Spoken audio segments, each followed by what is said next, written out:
दोस्तों नमस्कार। Sanjeev Bhardwaj educational videos पर आपका स्वागत। दोस्तों आज हम बात करेंगे पागल राजा के बारे में। और ये बात मैं नहीं कह रहा, हमारे इतिहासकार एक राजा को पागल राजा कहते हैं। वो राजा पागल था नहीं, उसको जबरदस्ती पागल कह दिया। पागल हम किसको कहते हैं? हम पागल उसको कहते हैं जो व्यक्ति अपने समय से आगे की सोच करके चलता है। ऐसे लोगों को हम लोग या तो कहते हैं सनकी या कहते हैं समझदार। आपको ये वीडियो पूरी देखनी है, उसके बाद तय करना है कि ये जो राजा है जिसके बारे में आपको बताने जा रहा हूँ वीडियो में, कि ये पागल था या सनकी था या समझदार था। ये राजा अपने समय से 650 साल आगे तक की सोच करके चलता था। इसकी सोची प्लान आज भी हमारे देश के अंदर लागू है। यह राजा बचपन में, इसका नाम था उलुग खान। जब ये गद्दी पर बैठा था तो ये मोहम्मद बिन तुगलक के नाम की उपाधि के आधार पर गद्दी पर बैठा था। इसका शासनकाल 1325 से लेकर के 1351 तक, यानी कि 26 साल रहा था। और 26 साल के अंदर इसने ऐसे अच्छे अच्छे काम किए थे, ऐसे क्रिएटिव काम किए थे जिन्हें कोई इंसान समझ भी नहीं सकता। मैं इस राजा के बारे में जो इसने अच्छे काम किए थे, जो आज 650 साल बाद भी प्रासंगिक हैं, मैं उन्हें आपको बताऊंगा। इन पर आप ध्यान दें। अब मोहम्मद बिन तुगलक के बारे में समझिए। अब आपको तय करना है ये। पहली बात, इसकी खूबी विशेषता वो है इसके चारित्रिक योग्यता के बारे में। मोरक्को से एक विदेशी यात्री इब्न बतूता आया था। उसने अपनी किताब में लिखा है कि मैंने अपने कार्यकाल में जितने भी राजा पढ़े हैं, समझे हैं, देखे हैं, उनमें मुझे मोहम्मद बिन तुगलक सबसे ज़्यादा शिक्षित, विद्वान, योग्य, समझदार व शानदार राजा के रूप में दिखाई दिया है। और हर इंसान यही चाहता है कि उसके अंदर भी यही चारित्रिक योग्यताएं आनी चाहिए। दूसरी बात, अब आते हैं इसकी हम क्वालिफिकेशन के बारे में, योग्यता के बारे में। इसके अंदर इतनी योग्यता थी कि अब तक हिंदुस्तान में किसी भी राजा के अंदर इतनी योग्यता नहीं थी। यह तर्कशास्त्र, दर्शन शास्त्र, खगोल विज्ञान, गणित, कृषि विज्ञान, लेखन शास्त्र, भौतिक विज्ञान का जानकार था। उसके साथ ही भाषा के बारे में देखिए आप, इसकी भाषाओं में कितनी कमांड थी। इसकी तुर्की भाषा, फारसी भाषा, हिंदी भाषा, अरबी भाषा और तो और संस्कृत भाषा में भी कमांड थी। और आज भी देखिए हर व्यक्ति ये चाहता है कि मैं ज़्यादा से ज़्यादा क्वालिफाइड बनूं और ज़्यादा से ज़्यादा नॉलेज अटेन करूं। इसकी तीसरी विशेषता, यह राजा पूरी तरह सेक्युलर था। यह अपनी प्रजा के साथ धर्म के आधार पर कभी भी पक्षपात नहीं करता था। यह जैन आचार्यों से ज्ञान लेता था, यह हिंदू आचार्यों से ज्ञान लेता था। इसने अपने कार्यकाल में बौद्ध मंदिरों का निर्माण कराया था। होली, दिवाली, दशहरा, जो भी त्यौहार जिस धर्म के भी होते थे, सभी में ये भागीदारी करता था ये। और हमेशा गंगा जल पीता था। ये इसकी स्पेशल क्वालिटी थी ये। और काजियों ने ये सोच करके ये तो इस तरह का है, ये मुसलमान नहीं है, इसके खिलाफ फतवा निकाल दिया था।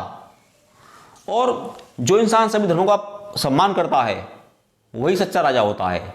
उसे बोलते हैं हम सेक्युलर, यानी धर्मनिरपेक्ष। आज भी देखिए हमारे संविधान में क्या लिखा हुआ है कि भारत एक सेक्युलर स्टेट है, यानी कि वो बात जो पहले उसने कही थी राजा ने, वो बात आज भी हमारे देश के अंदर लागू हो रही है। अगली इसकी प्लान, चौथी, राजधानी परिवर्तन। हमारे देश की राजधानी दिल्ली है।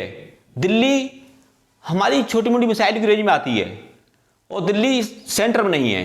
तो इसने सोचा था कि हिंदुस्तान की राजधानी भारत के सेंटर में होनी चाहिए। तो इसने दिल्ली को हटा करके अपनी नई राजधानी दौलताबाद बना दी और सभी प्रजा से कह दिया कि सभी प्रजा चले और दौलताबाद में नई राजधानी बनेगी।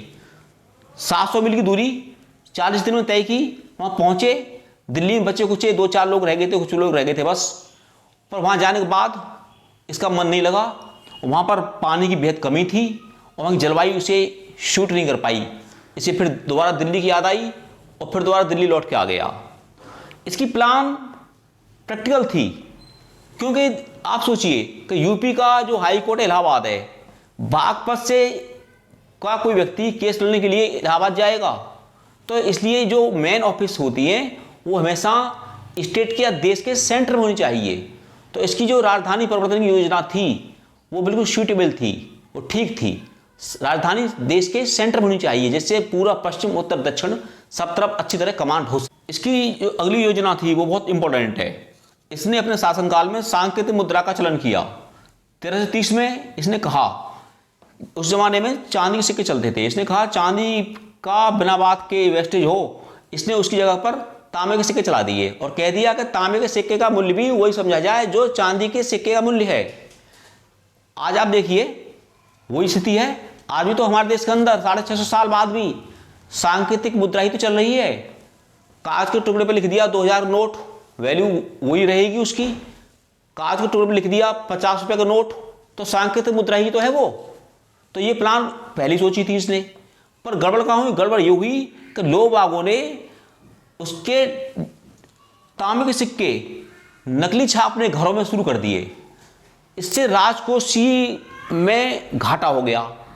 फिर इसने सोच करके योजना सफल नहीं हो पाई। इसने कह दिया जिन्होंने के पास सिक्के हैं, जैसे नोटबंदी के दौरान हुआ था, कि सभी सिक्के वापस कर दें और उसके बदले में चांदी सिक्के ले जाएं। तो इसकी योजना फेल हो गई थी।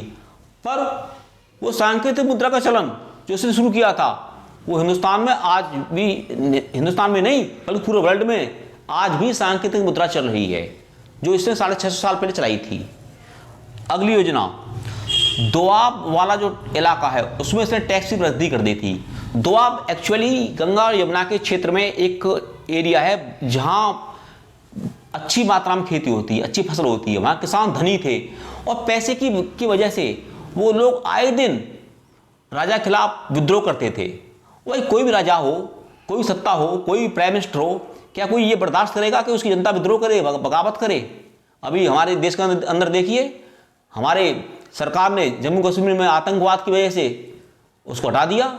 तो इसने क्या किया, मोहम्मद बिन तुगलक ने, कि ये इस तरह नहीं मानेंगे। उसने अत्याचार तो नहीं किया, उसने जो टैक्स था वो टैक्स था दोआब वाले इलाके में 1/20, उसको बढ़ा के 50% कर दिया कि इनके पास न पैसा रहेगा न ये विद्रोह करेंगे। उसका परिणाम ये हुआ कि कुछ लोगों ने देखा, अरे हमारा आधा हिस्सा तो टैक्स में जा रहा है, फिर खेतीबाड़ी का नुकसान हो रहा है, खेतीबाड़ी फिर हमें कोई बचत नहीं, फायदा नहीं है। तो वो धीमे धीमे बदहाली की स्थिति में आना शुरू हो गई। उन्होंने विद्रोह करना कम कर दिया। दुर्भाग्य से ऐसा हुआ कि उस इलाके में अकाल पड़ गया और प्लेग की बीमारी फैल गई। राजा इतना अच्छा था, इसने उस दौरान जरूरी सामानों की मुफ्त में सप्लाई करी दोआब के किसानों को, और साथ में ही उस जमाने में 70 लाख टका, जैसे आज हम रुपया बोलते हैं, 70 लाख बहुत मायने होते हैं, उन किसानों की हेल्प की। जैसे आज कोरोना काल में सरकार ने विभिन्न माध्यमों से देश की जनता की सहायता की है। तो ये जो योजना हमारी सरकार ने अब की है, ये तो योजना मोहम्मद बिन तुगलक ने 650 साल पहले ही कर दी थी। मोहम्मद बिन तुगलक ने अपनी 7वीं योजना के तहत कराचिल अभियान योजना शुरू की।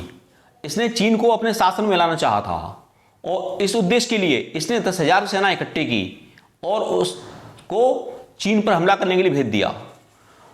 और भयंकर सर्दी और तूफान और पहाड़ों पर लड़ने की क्षमता में कमी के कारण इसकी सेना हिमालय पर्वत को पार नहीं कर पाई।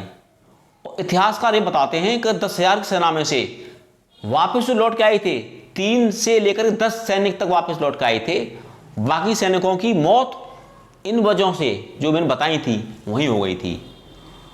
आप सोचिए, चीन से हम अब परेशान अब भी हो रहे हैं हम। यदि इसकी योजना सफल हो जाती, चीन हमारे शासन में होता, तो चीन आज हमारे अंडर में होता। तो इसकी योजना बहुत आगे तक सोचने वाली थी। अगली और लास्ट योजना इसको बताता हूं मैं आपको, खुरासान योजना। इसने जो इराक के पास का इलाका है, जिसे हम पहले पर्सिया बोलते थे, उसको जीतने के लिए 3,70,000 की सेना इकट्ठी की और उनको 1 साल का एडवांस तनख्वाह और सैलरी जिसे बोलते हैं हम, वो भी दे दी। और अपनी सेना को आदेश दे दिया कि इस वाले इलाके को जीतें, जिससे हमारा देश का राज्य इराक तक फैल जाए। हमारी सेना खुरासान योजना के तहत काफ़ी इलाका जीत भी लिया था पर अचानक इसके दिमाग में क्या आया, इसने वो योजना रोक दी और वो सेना वापस बुला ली। तो बात कहाँ थी है, ये मैंने आपको 8 बातें बताई हैं, इनके आधार पर आप तय कीजिए कि ये राजा मोहम्मद बिन तुगलक सनकी था, समझदार था, पागल था। मेरा मानना ये है कि ये राजा बहुत ही ज़्यादा समझदार था। कमी कहाँ थी? कमी थी इसकी मैनेजमेंट में, इसकी प्लानिंग में और टाइमिंग में। ये कंसेप्ट आज निकल के आए हैं। यदि ये कंसेप्ट पहले होते कि मैनेजमेंट क्या है, प्लानिंग क्या है, टाइमिंग क्या है, तो इसकी सारी योजना सफल होती और ये हिंदुस्तान का अब तक का सबसे बेहतरीन राजा साबित होता है। आप वीडियो देखने के बाद कमेंट के माध्यम से मुझे बताएं कि मोहम्मद बिन तुगलक पागल था, सनकी था या समझदार था। और मेरे channel Sanjeev Bhardwaj educational videos को सब्सक्राइब करें और उस राजा के बारे में अपने दोस्तों को भी जानकारी दें, उनको भी शेयर करें। जानकारी होना बहुत ज़रूरी है। जय हिंद, जय भारत।